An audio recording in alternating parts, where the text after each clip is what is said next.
least has held the seat today accountable. The structure formerly known as the White House is tonight a black abyss in our camera shot from across the street from the White House, matching the mood of our guest and good friend Michael Steele, who's been kind enough to take our questions. Michael, thank you very much. We'll be talking along the way. We're going to dip back in and listen to this proceeding as the roll call of the states continues. Yeah. Hearing none, this certificate from North Carolina, the parliamentarians advise me, is the only certificate of vote from that state that purports to be a return from the state, as annexed to it a certificate from the state purporting to appoint and ascertain electors. Mr. President, the certificate of the electoral vote of the state of North Carolina seems to be regular in form and authentic, and it appears therefrom that Donald J. Trump of the state of Florida received 15 votes for president, and Michael R. Pence of the state of Indiana received 15 votes for vice president. Are there any objections to counting the certificate of vote of the state of North Carolina? The teller is verified, appears to be regular in form and authentic. Midnight they're doing this. Wow. This certificate from North Dakota, the parliamentarians advise me, is the only certificate of vote from the state. It purports to be a return from the state. It is annexed to it a certificate of authority of the state purporting to appoint and ascertain electors. Mr. President, the certificate of the electoral vote of the state of North Dakota seems to be regular in form and authentic, and it appears therefrom that Donald J. Trump of the state of Florida received 3 votes for president, and Michael R. Pence of the state of Indiana received 3 votes for vice president. Are there any objections to counting the certificate of vote in the state of North Dakota if the teller is verified as regular and authentic?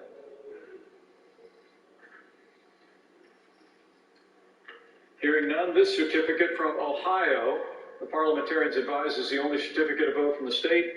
It purports to be a return from the state, as annexed to it a certificate of authority of the state purporting to appoint or ascertain electors. Mr. President, the certificate of the electoral vote of the state of Ohio seems to be regular in form and authentic, and it appears therefrom that Donald J. Trump of the state of Florida received 18 votes for president, and Michael R. Pence of the state of Indiana received 18 votes for vice president. Are there any objections to counting the certificate of vote from the state of Ohio that the teller is verified as regular in form and authentic? Hearing none, this certificate from Oklahoma, the parliamentarians advise, is the only certificate of vote from that state. Purports to be a return from the state, as annexed to it a certificate of authority of the state purporting to appoint or ascertain electors. Mr. President, the certificate of the electoral vote of the state of Oklahoma seems to be regular in form and authentic, and it appears therefrom that Donald J. Trump of the state of Florida received 7 votes for president, and Michael R. Pence of the state of Indiana received 7 votes for vice president. Are there any objections to counting the certificate of vote of the state of Oklahoma that the teller has verified to be regular in form and authentic? Okay.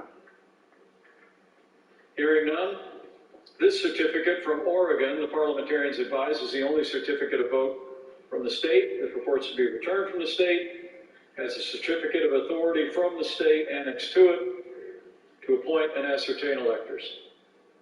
Mr. President, the certificate of the electoral vote of the state of Oregon seems to be regular in form and authentic, and it appears therefrom that Joseph R. Biden Jr. of the state of Delaware received 7 votes for president, and Kamala D. Harris of the state of California received 7 votes for vice president. Are there any objections to counting the certificate of vote of the state of Oregon that the teller has verified as regular in form and authentic?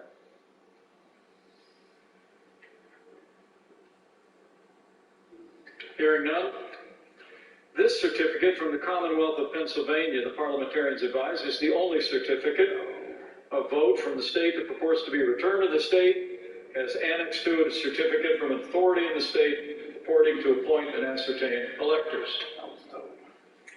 Mr. President, the certificate of the electoral vote of the Commonwealth of Pennsylvania seems to be regular in form and authentic, and it appears therefrom that Joseph R. Biden Jr. of the state of Delaware received 20 votes for president, and Kamala D. Harris of the state of California received 20 votes for vice president. For what reason does the gentleman from Pennsylvania rise? Mr. President, sadly but resolutely, I object to the electoral votes of my beloved Commonwealth of Pennsylvania on the grounds of multiple constitutional infractions that they were not, under all of the known circumstances, regularly given. And on this occasion, I have a written objection signed by a senator and 80 members of the House of Representatives. Is the objection in writing and signed by a senator? Yes, Mr. President, it is. An objection presented in writing and signed by both the representative and the senator complies with the law. Chapter 1, Title 3 of the United States Code. The clerk will report the objection. We, a United States Senator and members of the House of Representatives, Black right now. to the counting of the electoral votes of the state of Pennsylvania on the ground that they were not, under all of the known circumstances, regularly given. Signed, Josh Hawley, United States Senator, Scott Perry, Member of Congress. Are there further objections to the certificates from the Commonwealth of Pennsylvania? 8 or 9. Or 9 The or chair 10, hears one, none. two. The two houses will withdraw I from think joint 9 session. and 10. Each house will deliberate separately on the pending Yeah, I objection think and report its 7%. decision back to the joint session. The Senate will now retire to its chamber. Which is our cue to go to Garrett Hake, who has been standing by and listening with us. Garrett Hake, what just happened? What does this mean? Well, what just happened was we have an objection from Scott Perry, Republican member of Congress from Pennsylvania, joined by Josh Hawley, Republican senator of Missouri, to the electors of Pennsylvania. That's enough to trigger another 2 hours of debate, up to 2 hours, I should say, and another vote. Time is a flat circle up here on Capitol Hill, so it's possible they won't take the entire 2 hours to debate. But the voting process in the House, at least, is long and cumbersome in the era of coronavirus. And so we're going to enter the very dark of night here for another debate on the merits of the election system in the state of Pennsylvania. I could not have asked for a more complete report, whether backed up by a U.S. Senator or not.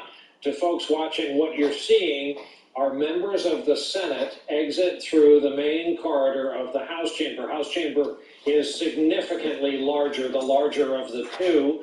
This process, just like a State of the Union address, any joint session means the 100 members of the U.S. Senate, those who are physically able to come over to the House chamber, take their prearranged seats. But now, since they have to deliberate as separate chambers, they will make the walk through the length of the Capitol building, which would have been impossible this afternoon due to members of an angry mob. They will now make the heavily guarded walk back to their chamber, where they will have their own debate and vote. It's a lot, and it's going late again.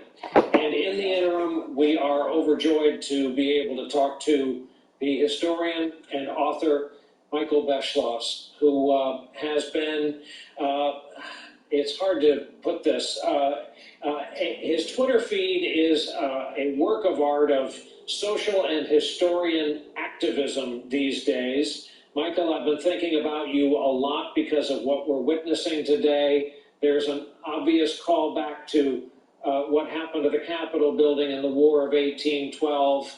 But can you believe we witnessed an event today that has us reaching back to the War of 1812? No, and thank you, my friend, for your kind word.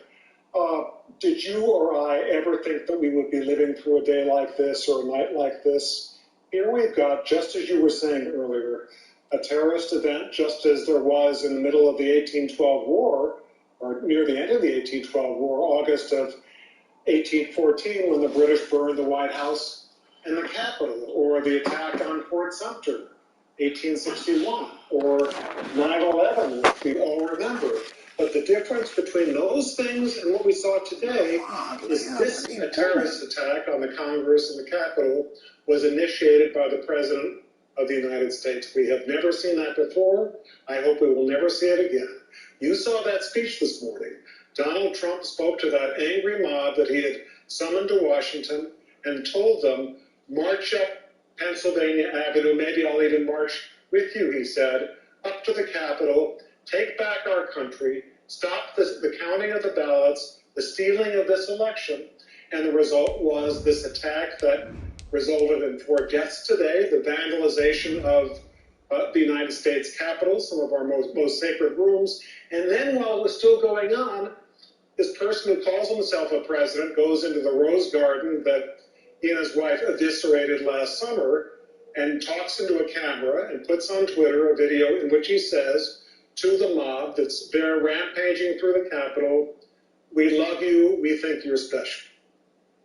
That's not something that any other president of the United States would ever have done in American history. The presidency you and I remember, if there's a riot, if there's some kind of a national emergency, they try to restore order as quickly as possible. And the questions remain tonight. How much was Donald Trump involved in the planning for this terrorist attack today? Was this a conspiracy? Why were his cabinet members so quiet? Why hasn't anyone resigned? We have no idea. Those questions are hanging. Michael, given your familiarity with Washington and the Capitol Police, I was alarmed by the ease with which an angry mob, and believe me, the social media is full of video components today and tonight. A barrier gets moved here, somebody looks the other way here. This was a takeover that happened in minutes of the center of our elected government. Well, you know, Brian, I think I've mentioned to you, the first time I took my 2 sons, who are now in their 20s, but they were very young, to Ground Zero, about 2 years after 9/11, I took them to the place and showed them what had happened, and there was a group of people yelling, 9/11 was an inside job. Well, 9/11, as we both know, was not an inside job. But here we have these videos of Capitol Police unaccountably letting these protesters, so-called, through the police lines, run into the Capitol with guns, with other weapons, with Confederate flags. It's going to be a long time before we find out what has happened here. And the problem is that Donald Trump may be in office for another 2 weeks, and at least I'll speak for myself, I'm going to have a hard time sleeping. Michael, we've had differences in this country that have led us to war, civil war. We have had differences severe enough to kill citizen upon citizen. The people today who stormed the U.S. Capitol, who sat in the dais of the Senate, who sat in the desk and offices of the Speaker of the House, who defaced parts of the inside of the U.S. Capitol, are our fellow citizens. They have hopes and dreams and families and mortgage payments and car payments. What do we do about the cleft through society that will be left after this presidency and when the last bits of glass are swept up inside the Capitol? Well, you know, the real problem is that in our system, presidents, in my view, have too much power. The founders basically said, we know that this country is going to be divided geographically, people have different ideas, interests come from different places, national origins, but they put much too much emphasis on letting the president clean it all up, let the president unify the country. That works most of the time because we've had presidents of different abilities, but virtually all of them have understood that the main job of the president is to bind this country together. For the last 4 years, we have had the spectacle, the freakish spectacle of a president who, for all sorts of different reasons, has tried to pit group against group from the moment of the horrible inaugural address in which he talked about American tolerance. So in this system, it's not going to be a quick fix, but the best thing we can do is to bring in a president who wants to heal, wants to unify, and has the ability to bring people together. And sure enough, our system has produced that, I think, in Joe Biden. What's the gamut of your fears for what could happen in the realm of the possible in the next 14 days? Presidents, as you know, have much too much ability to wreak all sorts of havoc. Martial law. A president, and Donald Trump is boasting about this power the way we never heard of the president of the United States. He would tell crowds, you wouldn't believe what powers I have under the Constitution. They're so large I can't even talk about it, he said. One of those powers is martial law. Maybe, I'm guessing here, maybe one of the reasons that he wanted to have what happened today was that there would be so much chaos that he could then say, I'm declaring martial law and take on more emergency power. A president can start unnecessary wars. He can start a pretext that will provoke another country to do something to us, or as in the case of Lyndon Johnson, the Gulf Tonkin incident, and claim that there was an attack that never occurred. That can happen. And the most worrisome power the president has, as you well know, is the power over nuclear weapons. And all I can say is that not a lot is known about the command authority over nuclear weapons, but in August of 1974, Richard Nixon was emotionally breaking down. He was using combinations of drugs that we don't know about yet. He was drinking. He was emotionally in very bad shape. And his Secretary of Defense, James Schlesinger, required that any movement of nuclear weapons ordered by the President of the United States be co-signed by the Secretary of Defense to make certain that Nixon didn't try something to stay in office that had to do with nuclear weapons. The problem is, the Pentagon today is an active Secretary of Defense who's basically an empty suit, does not deserve to be in that job. We don't know much about it. Trump loyalists have been put in the Pentagon for the last month and a half for reasons unknown. And so we're presented with a situation where for the next 2 weeks, we hope that Trump will not want to do something terrible and cannot do something terrible, but they're not going to go first and 10. Michael, final question before I'm going to bring in an FBI expert to talk about the security angle of what we witnessed today, and that is this. You've been on something of a personal journey as, let's face it, a classically trained author and presidential historian. You have changed your mode of communicating with your followers on social media. You have changed the voice you use. We just showed the front page of tomorrow's New York Times. There's been a lot of pressure within the news media to get us all to speak English and get out of the kind of faux fairness, whataboutism that is often news media speak. That headline, however many points high that is, Trump incites mob, is the plain English that you and I would never have seen over the past several decades on the front page of the Gray Lady of journalism. But look at what this era has forced in our kind of public parlance. That's exactly right. Well, we Americans elected a president of the United States who never should have been there in the first place. In my view, we have been in danger, and our children have been in danger for 4 years, every single day and night. And I wish I could say that what's happened today was a big surprise. I don't think it was to many people. It doesn't make it any less horrifying. But the problem is you've got a President Donald Trump who knows that the moment he's out of office, whether he gets a federal pardon from himself, if that's declared legal, I'm not sure it is, or from a Vice President Pence who serves for a couple of hours as president and agrees to pardon him, I'm not sure he'll do it after their estrangement today, or under other circumstances, Donald Trump knows that the second he leaves office, even on the state level, he's going to be besieged with lawsuits, possible indictments, legal troubles of all kinds that could number in the hundreds. They would be expensive and exhausting. So you've got this bizarre spectacle of this guy trying to cling on to a second term to which he was never elected, and doing it by the kind of things we saw today. I hope we don't see anything more. Establish the ground game. Yeah, remember our conversation? Incredible picture to end on. A member of the mob sitting in the dais in front of the U.S. Senate chamber. What a day, what a time. 14 days remain in this presidency before it, like all the others before it, is history. Michael Beschloss, please continue to come on this broadcast regularly. Always great to talk to you. Thank you, my friend, for making time. Thank you, my friend, and thank you for all you've done, particularly today. People's nerves are very high, as they should.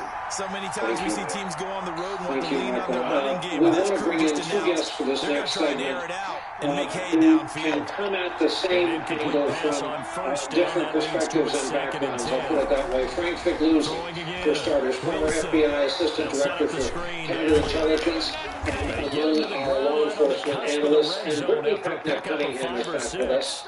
A veteran of the struggle, and in the modern sense, that means she is an activist on race and social justice, a former member of President Obama's 21st Century Policing Task Force. Welcome to you both.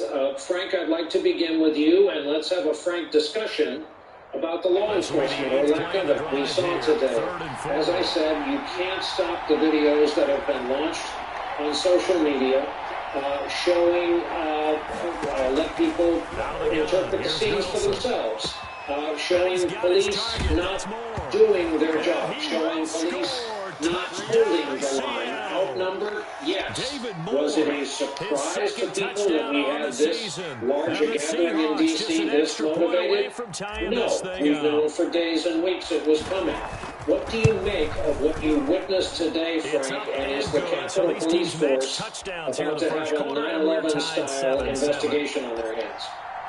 Each team's had it. Each team has scored 7-7 here as the kicks away. Police force, but we've got many more questions than answers. And this will not be returnable. It's out of the back of the end zone for a touchback. Anyway, if you were monitoring social media traffic of known extremist groups, violent groups and individuals, you knew this was coming. So this was not so much an intelligence failure as a security failure. I don't know any professional member of law enforcement who would consider today successful. In fact, many prominent executives in law enforcement have come out publicly and said this was a failure of police work today. Now, if you know the Capital Region, and I know you do, the mutual aid, the rehearsals, the drills and exercises that go in to swiftly responding to an incident at the Capitol or White House or other institution are ingrained in all of us that have ever served in law enforcement in Washington, D.C.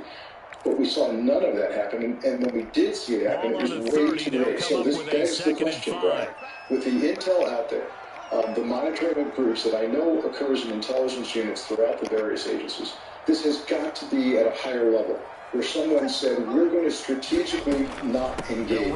We don't want a debacle, perhaps. We don't want scenes of people not being allowed to watch their government take place.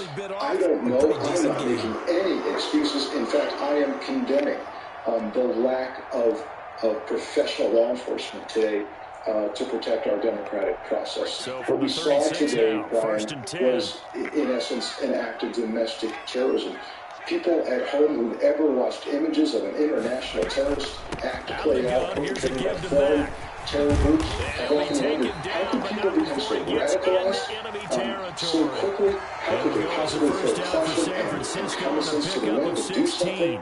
Well, you've watched this play out for 4 years. We've watched the radicalization process take place for 4 years. The fruits of it took place today, and we've got to demand answers from law enforcement, not just at the Capitol Police, but the entire federal law enforcement structure. So from Seahawk territory now, Brittany, it's here's first and how 10 I know that law at the enforcement 48-yard can line. respond differently. I watched what happened in Lafayette Square when the president and members of his cabinet staff and family wanted to go across the street, hold a Bible aloft, and have a photo op in front of a burned-out church basement. So I'll ask you the question this way. How do you think police would have responded differently had this been a Black Lives Matter protest? It really becomes a one-on-one play, doesn't it? Straight that. On the edge.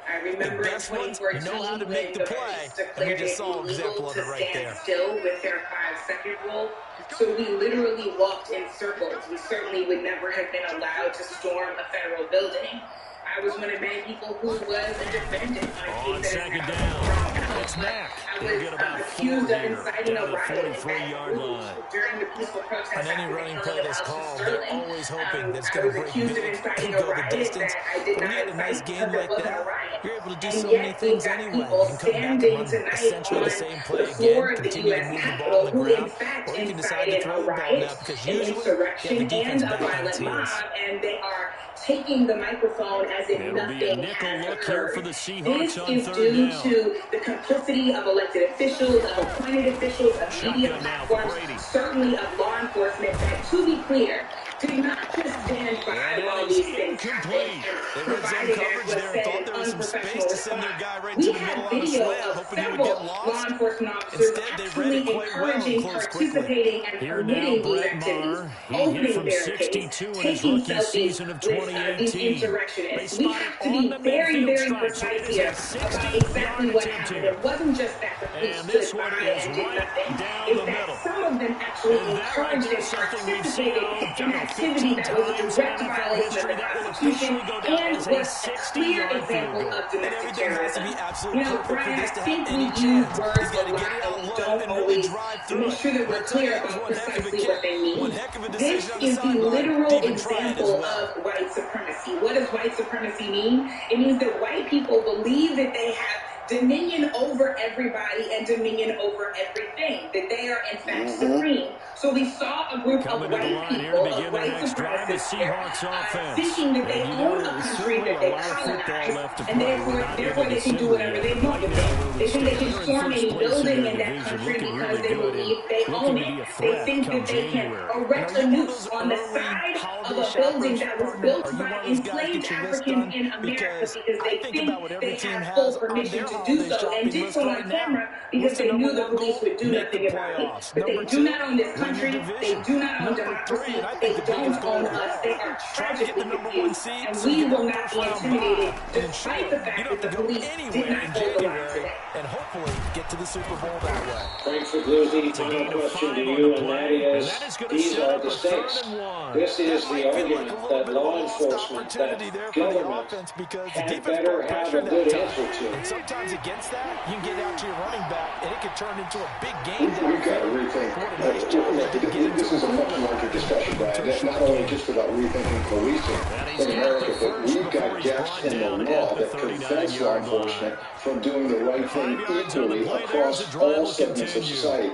We don't have a domestic terrorism law. If you stop the average person on the street and you ask them if being a domestic terrorist is against the federal law, they would say yes. But the answer is no. And once you embody and codify a domestic terrorism law, just as we have for international terrorism, you then end up more likely to treat disparate groups equally, because now you've got a law that you can point to and define the act. I can tell you, if you took what happened today and applied it to the law for defining international terrorism, it would match. So what happened today was terrorism, but we don't have a federal law that addresses it, and that would help equalize treatment across society.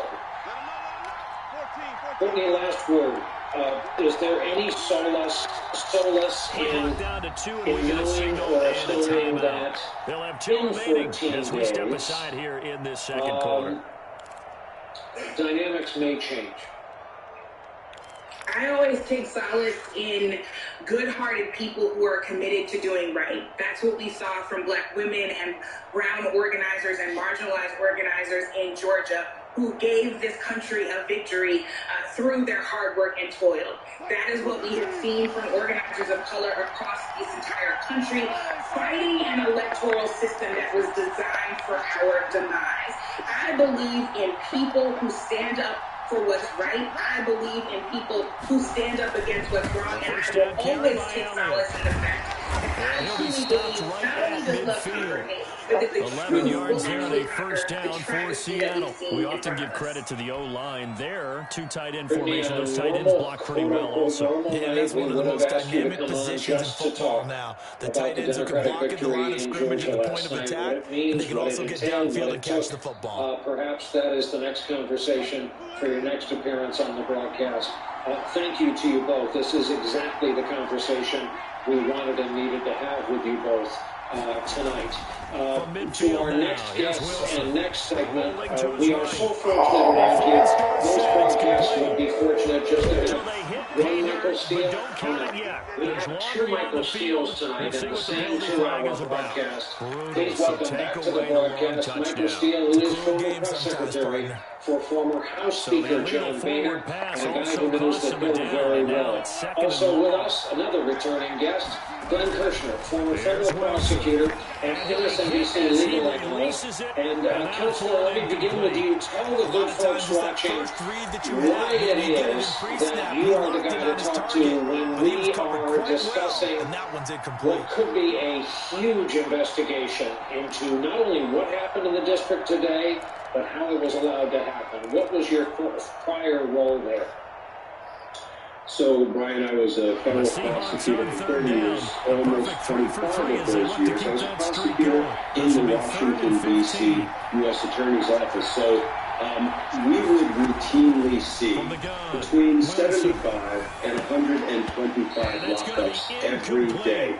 Now that I'm retired from the Department of Justice, I don't mind saying that one of my least favorite duties was reporting to the basement of the courthouse at 7 a.m. to begin to go through that lockup list. And what it entailed was interviewing every single officer or agent who made an arrest the day before and trying to decide whether we had enough evidence to bring a charge or whether for some reason we had to decline to bring a charge. What we saw today at the U.S. Capitol was San Francisco offense ready to start their next drive. Plain and simple and out of control. And when I saw the footage, particularly from inside the U.S. Capitol, there are a whole lot of folks that I would have suspected would have been locked up. And yet, Brian, I heard on your broadcast a little bit earlier, there were only 52 arrests made. When you consider that ordinarily we would have between 75 and 150 arrests without a riot, that to me struck me as an extraordinarily low number. Now, what might that be attributable to? Well, listen, we all understand that when there is an ongoing riot, we don't want to divert law enforcement resources away from the scene. And taking just one person, arresting one person and taking that detainee to MPD headquarters to be processed and then transported to the central cell block pending their court appearance the next morning, that takes up police resources. So I understand you don't want to take too many resources away from where they're needed most, which was at the U.S. Capitol, but still, it was an extraordinarily low number of lockups, 52, and I am expecting that when they begin to investigate what happened, they will pour through surveillance footage from both inside and outside the Capitol. They will use all sorts of investigative techniques to identify who was in there, facial recognition, social media, eyewitnesses, and they will begin to apply for arrest warrants for the people that we saw in there destroying property, trespassing, or unlawfully entering, as we call it in D.C., perhaps involved in assaultive conduct. So, 52 is perhaps a good start, but there will likely be many more arrests in the days to come. Just a brief interruption until the Senate has rejected the Pennsylvania dispute. No return here. Where will they spot it? They say just outside the 20-yard line. They went to a straight up and down vote, so they are trying to streamline their end of this process that is already bound to go late at night / early morning. Now, Michael, what is a personal question for you? I've been to that Speaker's office during the terms of probably the last 4 or 5 House Speakers. The difference is you basically live there. If you work on the Hill, you end up living at the office. What was your personal reaction to seeing some gathered in the Speaker's office, later brandishing a piece of U.S. mail from the Speaker's desk, seeing someone in the dais of the Senate chamber, seeing guns drawn in the House chamber at point-blank range, in, as they like to call it, the People's House. 2 minutes remaining in the first half. I was actually reflecting, looking at some of those images today, that you and I first met on the speaker's balcony when you came to interview Speaker Boehner back in 2011. I am shocked. This is horrible. And I'm particularly disgusted because one of the reasons that the Capitol is so hard to defend is that it's designed to be open. This is the People's House. It's designed so that people can come and meet with their lawmakers, observe the debate in person, not just on C-SPAN, from the galleries. Reporters have access to elected officials, members of Congress, members of the Senate. It is designed to be a temple of democracy, and that's why it is so hard to defend against a lawless mob like we saw President Trump incite today. It is shocking, it is sickening. I spent much of the afternoon with tears in my eyes watching this beautiful building being desecrated and destroyed. Well, let me ask you a straight-up question. You know the Capitol Police really well. They're not military. They're also not the heavily weaponized CAT team, the counter-assault team the Secret Service maintains over at the White House. They're somewhere in between. I don't need to tell you that social media is aflame with theories that was in, theories that they have sympathetic members of their ranks who did not hold the line because they chose not to, who opened police lines at certain times, and de facto welcomed this crowd, this mob, into the Capitol. What do you make of this argument and these questions? Brings up second down. Capitol Police protected me, my friends, for many, many years. I'm not going to criticize them without evidence. I think that there's clearly a failure of security. We're going to see an investigation, and whether that leads to a conclusion that there was some sort of collaboration or inside involvement, I would be nauseated if that were the case, but we should have that investigation. And we may also just find that the force as it is currently constituted doesn't meet the needs of this higher security situation. And so that's a conversation we need to have. That's an investigation we need to have. But I want to see the evidence before I condemn the Capitol Police. 3 timeouts. As it'll come with 36 ticks to go. Counselor, last question for you, and that is that our viewers feel, we all feel we've gotten a kind of a de facto law degree watching the last 4 years and hanging out with actual esteemed lawyers like yourself. Is there anything about the transfer of power in 14 days? We know the presidents get to appoint U.S. attorneys all over the country.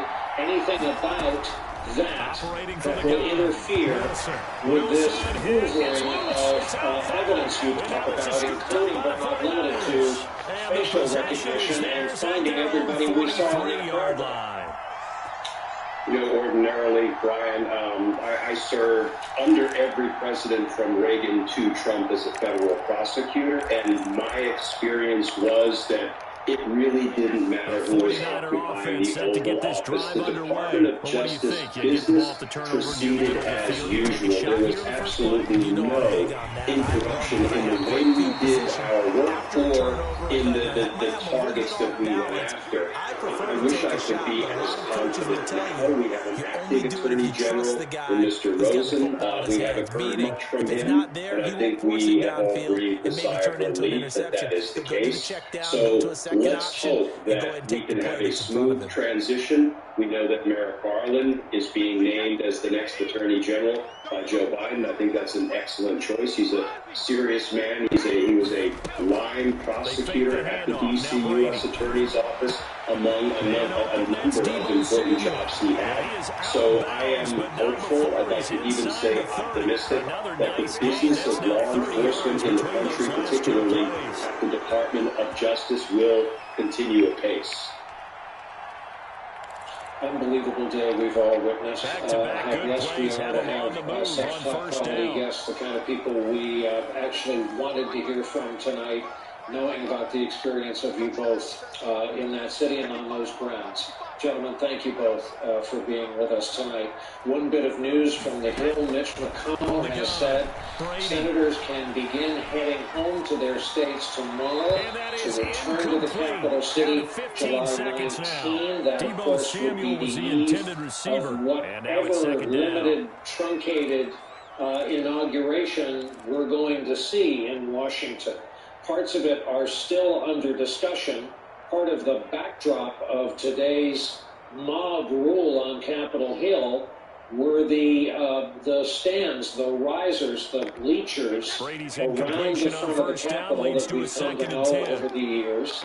The television camera platform, you see there right in the foreground, with kind of OSHA-regulated safety stairs where the person, the technician climbing is surrounded there by a cage, not meant for members of the public to be climbing several stories to the top, but it is meant to get the camera shots that will live forever for posterity. That's all reviewing stand infrastructure there that was taken over. Some of the shrouds around it shredded as mob rule took over the U.S. Capitol today. So there's a lot about the design and schedule of the inauguration that's fluid, that we don't yet know. But I like to say for security reasons, well, today was a reminder why security reasons need to get factored in here. We're happy to be joined, and I was happy to be able to talk to him earlier today as part of our live coverage. Retired U.S. Army 4-star General Barry McCaffrey, former member of the Clinton Cabinet, obviously former combatant commander in the Persian Gulf, started his military career as a young man getting shipped off to Vietnam after West Point. General, one more time, a big picture assessment from where you are in Washington State, watching this, horrified like the rest of us all day long on television. As we'll send you back over to Orlando with our EA Sports halftime report. I mean, again, I'll say, age 17, I got sworn in as well, sworn up to defend the Constitution of the United States. And never in my lifetime of service for combat tours have I seen anything like this. We have a President of the United States who incited a mob to shut down the premier branch of the U.S. government, the Congress, while they were trying to carry out their duty to decide the election of the next president, but not to decide, coming to the line here to begin their next drive, the Seahawks offense. And last time the turnover on the fumble, and they were able to territory, so that had to be very frustrating. Down the scoreboard, you can't do it again. They have a couple of weeks left in office. The Congress must step up had a drive with the going vice and president pushed on it the past the 25th 50-yard line, so they felt like they were in striking distance. And to come away with nothing, democracy that's in not a good feeling at all, to put it mildly. Now they can't afford to do that again. Yeah, now can they get that Generally, you know taste the out of world their about mouth as here? well as anyone I know, and you're about as well traveled as anyone I've ever met. Let me just name a rough list of some of our allies: the Brits, the French, the Aussies, the Japanese, the South Koreans. And they'll get it up just short What of are they 45 thinking? at the 44. As they used to say in 12 68, yards there and a Chicago, first the whole down. world is A watching. tough run by Ezekiel Elliott, the Well, fourth look, I overall think they're pick in the shocked. 2016 draft. If you watch tape of him in college, you saw plenty of those runs, because I know the highlights showed him in the open field breaking away from people, but that's how he wore down defenses, those exact type of runs. Criticized the Capitol Police. That was an outrageous failure of security. A couple thousand officers, no National Guard, no physical barriers. If you try and break into Buckingham Palace, you'll be shot dead. If you try and a mob breaks into the Pentagon, they'll employ lethal force. And this will be a Seahawks first down as good running gets him to about the 44. United States. Boy, where would these guys be without his performance on the ground? That puts him over 100 yards now for the afternoon, and I tell you, he seems to be getting stronger as the day goes along. What are we prepared to do to keep our government functioning? A question I know you get often. So from We saw some inside Niner journalistic history territory now, this this is week when first and 10 every at the living 44-yard former line. defense secretary signed on to a letter saying there should be no active military role in the mechanics of what we believe is going to happen in 14 days. What must happen under our laws in 14 days. coming out of a situation like what we witnessed in Washington today, fortunate to get that football back, because trailing here in the second half, last thing they needed was to lose the possession. And the word I think of here is opportunity, because it could have been lost there, their chance to score points. But the opportunity for the defense was to go ahead and really close this game down if they were able to get possession. A fumble on first down, now here's second down. Now they'll throw it with Wilson. The president has And that'll be incomplete. Emergency powers. We do have a penalty flag down, however. Let's see what that's about. Poorly examined by Congress or assertions of presidential authority over the decades that allow him to do just about anything if he declares an emergency situation. And frequently, not that often, but the U.S. active armed forces are involved in it. I mean, I was in uniform when ball up to the 35 now as they come up on first and 10. The White House during the Vietnam War, or the riots in Detroit and Los Angeles, etc. So the president has considerable authority. This is a legal order. And a short From game the Secretary of Defense, a retired lieutenant colonel. This drive is pretty clear. It almost feels like old school fundamentals, doesn't it? Want to impose their will on the defense. Was that 5 straight runs? Yeah, 5 straight carries to start this drive, and like you said, the way it's working, they may just stick with I would it. not have been surprised to see active military, the old guard. The last run good for 2. Here's second and 8. Armed attempt to subdue the insurrection. We're in some danger. The Congress really has to step up right now. By the way, Play action now. Wilson. actually has the nuclear codes. He'll get that complete to Parkinson. And he's out of bounds. Almost gets to the 10. That one a gain of 20 and a first down. He's I inciting love the drive riots. they're working on here because they know they can take the lead with a touchdown. And so far on this drive, so good. They moved the ball down the field with very little resistance defensively. But they better be prepared for some adjustments to come their way now. 25th Amendment let Vice President Pence roll out the last 2 weeks. Inside 4 minutes to go. That Third little quarter. casual reminder you tossed in there of the briefcase never more than a short walk away from the president does focus the mind and get our attention. One last question. It's If I could name Nice a job wave of break free magic of one wand tackle, but it and slows make you momentum set death somewhat, for the and he's next taken down 14 right days, after. and you're 2 yards on presiding the over a pickup meeting there. in It'll the be tank second in the and 8. Pentagon. What would you tell your men and women to look for? What kind of threat do you view us as being particularly vulnerable for right here and now? I think we've actually seen public statements by the Secretary of Defense and the JCS and others. For him today, And he'll get this back to the 32-yard line. He was under duress, certainly trying to find somebody to get the ball out of his hands. And in the meantime, the defense, they took it out of his hands. And when the ball snapped, I know exactly what the defense is thinking. Get a sack, put him on the ground. But when you can also knock the ball free while doing so, oh, there's a bonus for you as a the state defender. of Washington, a blue state. The San Francisco offense ready to start their next drive. You know, I don't envy. Starting the drive with a gift of back. And just no chance of turning the corner. He can only get back to the line of scrimmage. Second and 10 coming up. I know that speed is the hallmark of today's NFL game, but the key to good rushing defense is still having your linebackers set the edge. The meltdown of the President of the United States. So, Mark Milley, who is a superb soldier, brilliant, Princeton grad, big athlete, the Armed Forces loves him. They're under considerable scrutiny and stress until we get President Biden sworn in. So they come out of the locker room trailing, but plays like that, they won't be trailing much longer. Defense really starting out well this second half. Yeah, they knew they had to jumpstart things a little bit. They really struggled in the first half trying to slow them down, but now they had a plan, made that adjustment that we always talk about, and it worked very well on that play. One last update and a preview Now on of third down, a nickel formation here in the defensively. prediction business, but a preview of tomorrow from Monica Alba covering things at the White House for us tonight, which is a non-illuminated black hole for the purposes of our conversation. So Monica, in the realm of things we can schedule and expect, Dunbar with a give us that pick, and preview they of will set tomorrow, up please. shop at their own My crystal 41-yard ball is out line. of commission as Well, well. it's Let's third say and for long, and you've got a few 2021, we're different gonna ways put to that play it the side. offensively. Since But But this is not the type of offense that's going to wave the white flag. They're going to keep chucking it. And this time, it resulted in an interception. The only thing the White House put out for the president's schedule is the fact that he has nothing listed. He simply has been saying, according to aides, that he will wake up early in the morning, work late into the evening, and have, quote, many calls and many meetings.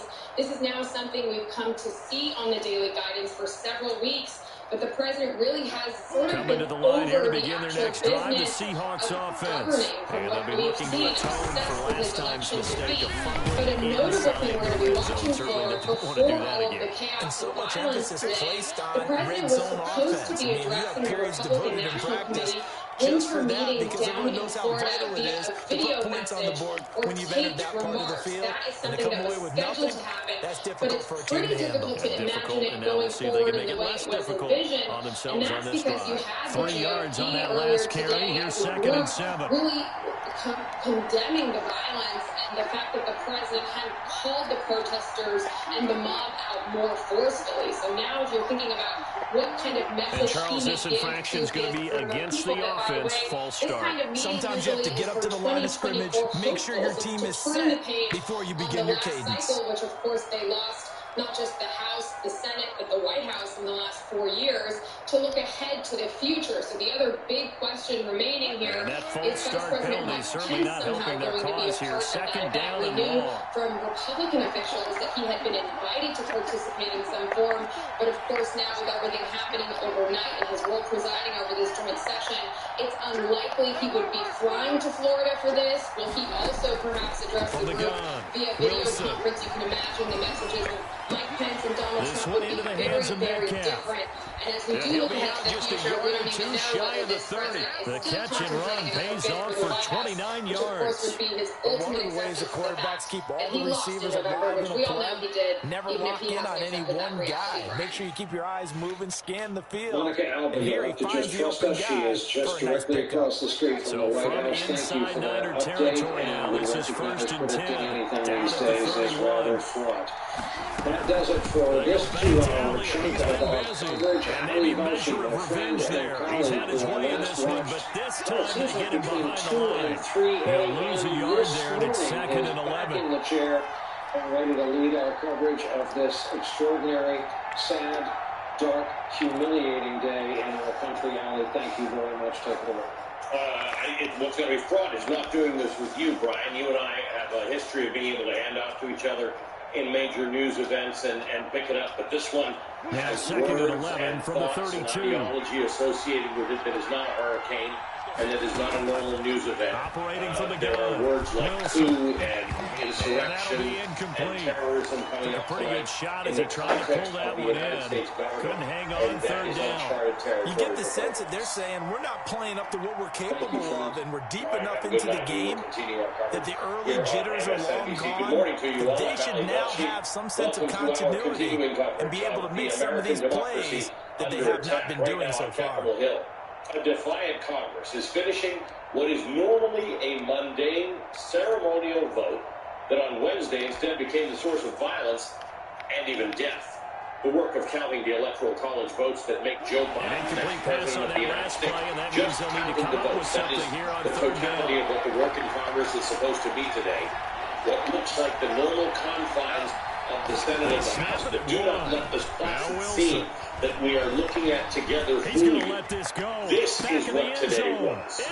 A mob of rioters breaching the Capitol, setting off mayhem and destruction and death. And the Seahawks are now just an extra point away from moving out at the U.S. Capitol today. Gunfire ringing out what is the centerpiece of what was once considered the shining example of how democracy works. But that was all before Donald Trump took up residence at the White House. This happened because the president of the United States urged his followers to march on the United States Capitol at a rally this afternoon, and they didn't disappoint. He said that the election was stolen. He is undermining democracy. He is attempting a coup against The the Democratic 49er election in offense the set to United get this States. drive underway. And here we are almost through 3 quarters of play, and this passing game still has not really found any kind of rhythm. Put it mildly, because they're not even over 100 yards yet. And in today's NFL, it's quite surprising. Not many teams patient enough to stick with the run. Everybody wants to advance the ball through the air. They got to get their timing back. Objections, the state electors pledged to Joe Biden changing their tunes. I cannot now in good conscience object to the certification of these electors. On second down, here's a run with Mack, and he'll go down, and that will do it. The halls of Congress are current and stand as a direct attack on the very institution. My objective, this one's still anybody's ball game. It's a 1-point difference here as we begin the fourth quarter play. We saw a number of good games earlier today. This one might top all of those. It's been a dandy as we come up on 1st and 10. Play action. Now it's Brady. Flush to his right. Now he'll pull it down, and he'll go out of bounds. It looks like right at the 40. He'll wind up getting right about 4 there on the scramble, and it's second down. Okay, he's not going to get the first down, but this is still a nice job of buying some time and then running to get to the sideline and get out of bounds and avoid the big hit. What we're doing here tonight is actually very important. Because for those who have concerns about the integrity of our elections, those who have concerns about what happened in November, this is the appropriate means. This is the lawful place where those objections and concerns should be heard. This is the forum that the law provides for our laws. He'll take this from the 40 up to the 45 for a gain of 5. I think we can safely say that those types of plays are the backbone of this offense. We know not every run's going to be a big hitter, but you know they'll take that type of result on each and every attempt. That was Missouri Senator Josh Hawley. The place for these cases to be heard were courts of law. There were over 50. The Niners on 3rd down. Not good. 0 for 4 thus far. They're up against a 3rd and 1 situation. The Supreme Court of the United States saying that there was no validity to these allegations of fraud. What they are is allegations of fraud, and millions of Americans believe them. He is very close to a first down, but from where they're spotting that football, he's going to be a foot or so short. Just a 1-yard pickup there, and it'll be which he 4th followed down. through on a short time ago, leaving us where we are now. Congress forced into up to 2 hours of debate before it can vote to include the state's vote. The Senate, by the way, has finished that debate on Pennsylvania. They were allowed up to 2 hours. They didn't take it at all. They went to a straight up and down vote, voting 97 in favor of counting the legally One score placed down. Here we electors go. of They're going to Pennsylvania go for it here on against 4th 2 down. against the objection. 97-2. That means in the Congress. He's got a first down as he's up to the 48. Just a gain of 3, but they'll certainly take it as they convert on 4th down. That could be 2 hours. It doesn't go back to the Senate. I know it's a dying breed, it's a dying position for a lot of people, but I still think it's valuable and important, especially when you can carry the ball. Congress has here. There is no role for debate. There is no role for objections. There is only a role He's able to get this to the 40-yard line before he's out of bounds. The Niners have the first down on a gain of 11. Tell us what has happened now, because that last objection to Pennsylvania went to the Senate, where they were permitted 2 hours of voting. It's already over. It didn't last 25 minutes as far as I can count. They voted up or down. 4 yards on The the Senate pickup decided there, and that it'll be there's no second objection down. to Pennsylvania's electors. This now goes to the House of Representatives, where I guess they have up to 2 hours to debate. That's right. This election denialism theater will end tonight with the whimper. You mentioned the Senate side, where things have now concluded. The only reason we're in this period of debate right now is because Josh Hawley, Republican senator, decided to sign on to this objection on Pennsylvania. But even he gave back his time, didn't even speak in the time for debate that was presented to senators. They voted and adjourned. Now, they're done. Until the day before Election Day. The idea that there would be up to 6 challenges went completely out the window. We saw the one challenge to Arizona earlier today that was interrupted by the riot, and then the secondary challenge to Pennsylvania. 9 yards to pick up there, and it's a first down. The earlier vote on the Arizona challenge earlier today, we had more than 100 House Republicans voting to dispute those electors from Arizona. So a lot of those folks are going to want to speak. They're going to want to use up their time.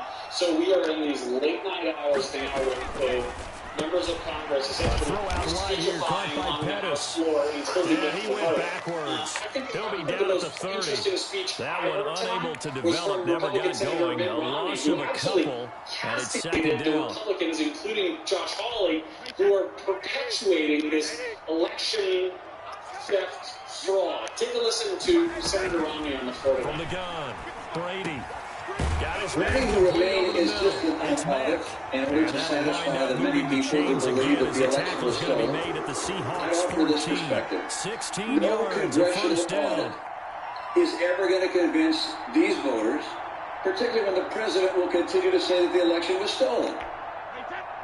The best way we can show respect for the voters who are upset is by telling them the truth. Into the red zone, it's Brady. They'll run the That's screen the duty of leadership. And he's brought down just outside of the 10 at the 11. 3 yards to gain there, second down. In order for a screen pass to break big, a lot of things have to come together and be well executed. But all it takes is one small thing to go wrong and keep it from being a big game. Trying to tell his fellow Republicans Fourth quarter, 2 minutes on the clock, in a tight one-point game. Antics, as we learned today, endanger real humans. Talk to me about the math right now. The Senate said no to the objections to Pennsylvania. Now it's in the House. They're still debating. So it's 49er football here as we get you reset. And let's see what they've come up with offensively after having time to talk it over. I'm looking at the bottom of the screen right now. We're at 244 for Biden, 157. We have to get 306 That's for complete. Biden for this deal. When does that That's so happen? close. He gets it to the one. I think that'll absolutely happen tonight. Nobody's going to win until this is over. One of the effects of the riots today and the multi-hour lockdown that followed was lawmakers dug in on this. They are not going to be pushed out of finishing their constitutional duty as quickly as they possibly can here. Bipartisan lawmakers told me they're very upset with the idea that somehow this would delay the process of democracy any further than necessary. They will finish tonight. The magic number to watch tonight is actually 270, just like it is on election night. It'll be the state of Vermont whose electors will push Joe Biden over the 270 mark. They will get through this process. Into a mass of bodies, and I think they held him out. The only other state that the no gain on the play, and it's going to be second and goal. Was Wisconsin. Now the Seahawks going to use the first of their timeouts as they'll talk things over prior to this upcoming second down play. Most likely to challenge the results of his own state. With that off the table, I think once this Pennsylvania break is concluded, we'll move fairly expeditiously through the remaining states. He's going to take it in. Mathematically, 20 minutes after midnight Eastern is when they decided to move along. That was when the objection to Pennsylvania came up. And the chamber split. The 49ers are back. Assuming 2 hours of debate, that would take us to and congratulations and zero relaxation ahead of them. Between there, and then there's another 40 minutes of potential debate for both chambers. That takes us to 3 a.m. Is that about right? Is that what we're looking for? Yes, you have to get those guys ready, and you also have to talk to your special teams guys. Make sure the kickoff is exactly what you want and cover it well. I will say, yeah, I think that's about right. The process that took the longest here is the actual voting. And these votes in the House took a long time now because of the COVID protocols that they put in place. And a great return as they're finally able to take him down. They'll probably take about 40-45 minutes to vote. That's what we saw during the Arizona challenge. And then we just have to work our way through the last little bit of the alphabet here of going through the ritual of opening envelopes and moving our way through it, which should not take that long in and of itself. Once we get everybody back into the House chamber. And that one will bounce out of the back of the end zone, so we will start here at the 25. Stay up with you and me this evening.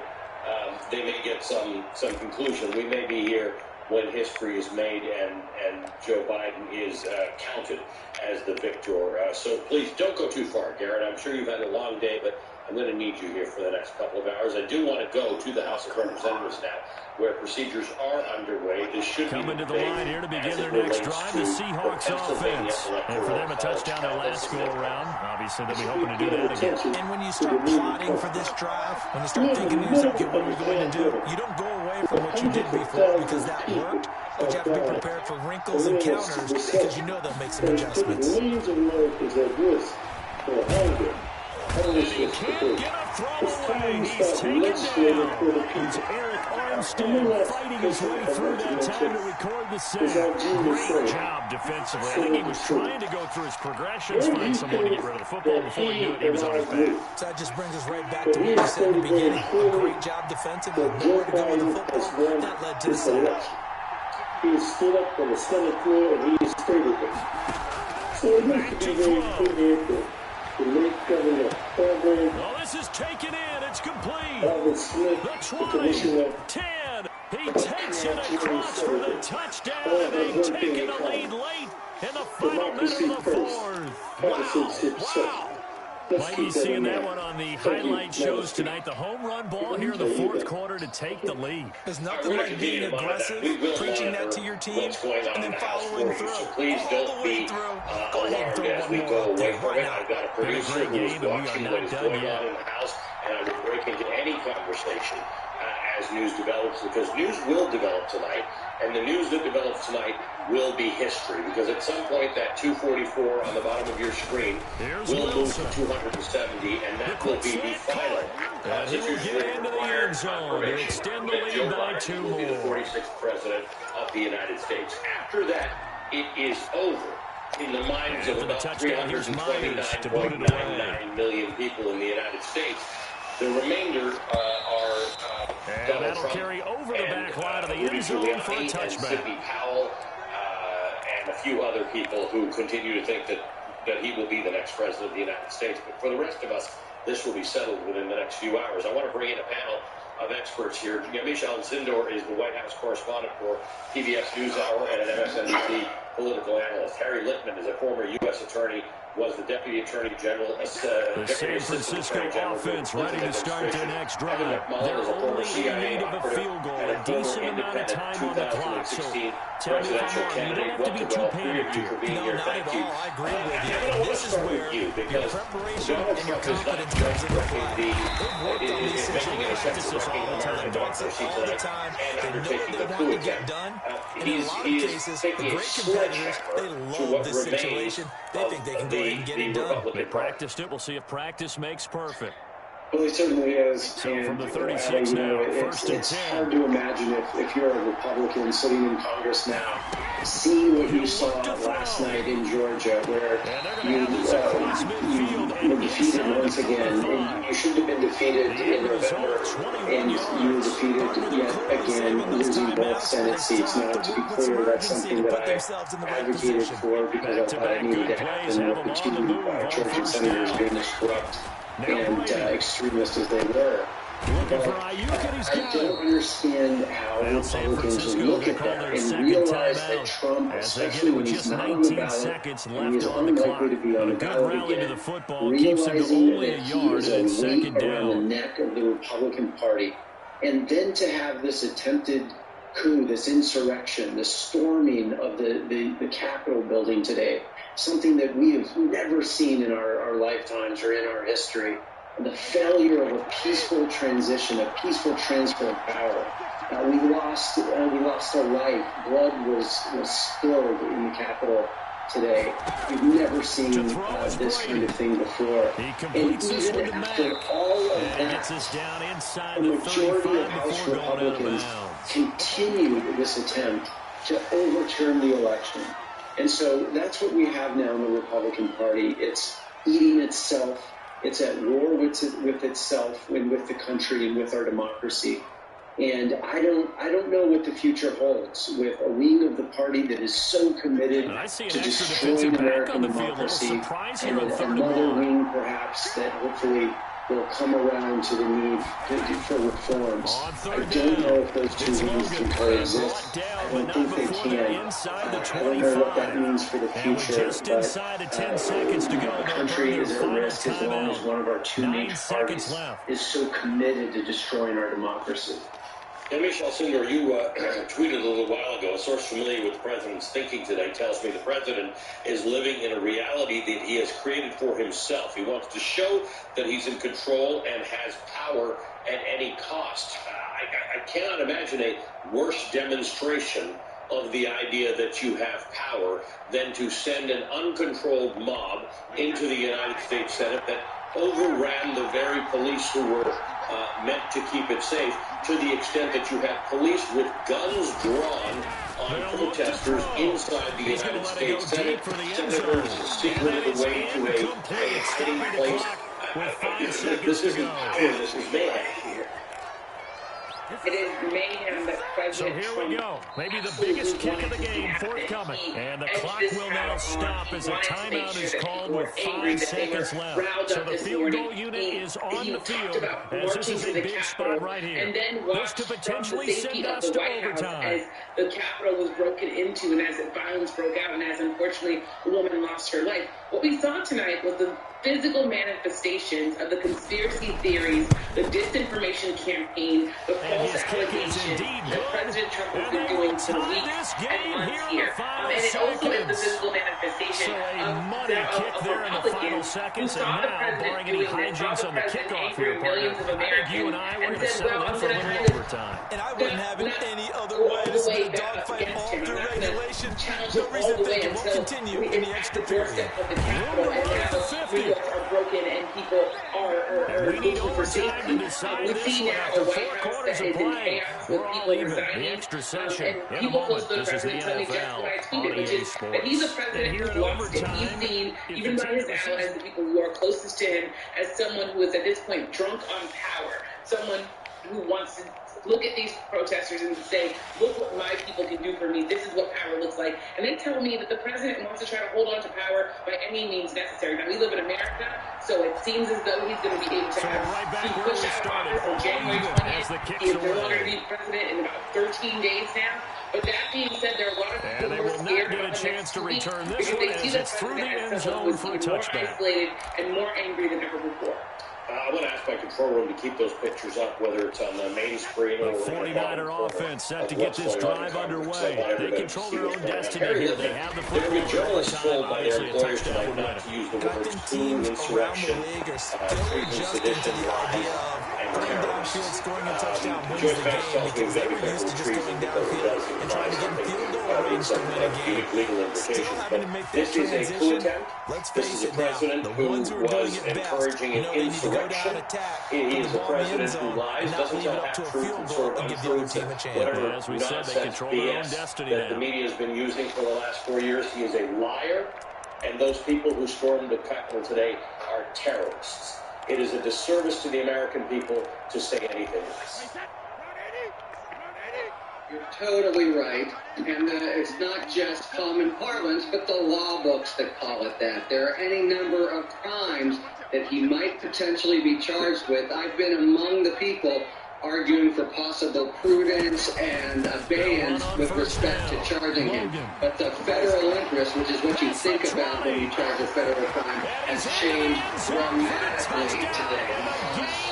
On the physical part of the democracy, the sort of thing you saw maybe with Timothy McVeigh, but worse when he went after a post office, and we saw an assault on the beating heart of democracy in the sense of peaceful transfer of power. This really has to change the calculus for the new nominee for Attorney General, Merrick Garland. It really is something that a federal law enforcement